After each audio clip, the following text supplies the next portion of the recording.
Diabetics আক্রান্তদের খাবারের ক্ষেত্রে কিছু বিধিনিষেধ মানা জরুরি। বিশেষ করে অতিরিক্ত ফল খেলে রক্তে শর্করার পরিমাণ বেড়ে যায়। এই পরিস্থিতিতে পেয়ারা একটি নিরাপদ এবং স্বাস্থ্যকর খাবার। পেয়ারায় গ্লাইসেমিক ইনডেক্স কম থাকায় এটি রক্তে শর্করার পরিমাণ নিয়ন্ত্রণে রাখতে সাহায্য করে। একটি পেয়ারার মধ্যে 4টি লেবুর সমপরিমাণ ভিটামিন সি থাকলেও এর মধ্যে vitamin A, B, K, potassium, calcium, iron এবং ফসফরাস এগুলো থাকার কারণে যা রক্তের রোগ প্রতিরোধ ক্ষমতা বৃদ্ধি করতে সাহায্য করে।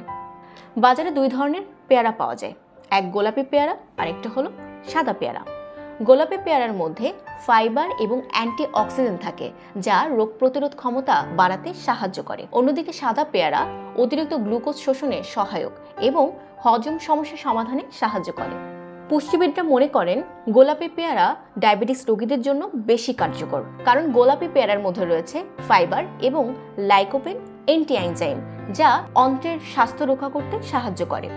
পুষ্টিবিদরা মনে করেন গোলাপি পেয়ারা ডায়াবেটিস রোগীদের জন্য বেশি কার্যকর, কারণ গোলাপি পেয়ারার মধ্যে রয়েছে ফাইবার এবং লাইকোপেন এন্টিএনজাইম যা অন্ত্রের স্বাস্থ্য রক্ষা করে এবং গ্লুকোজ নিয়ন্ত্রণে সাহায্য করে, পাশাপাশি হৃৎপিণ্ডের সুস্থতাও বজায় রাখে।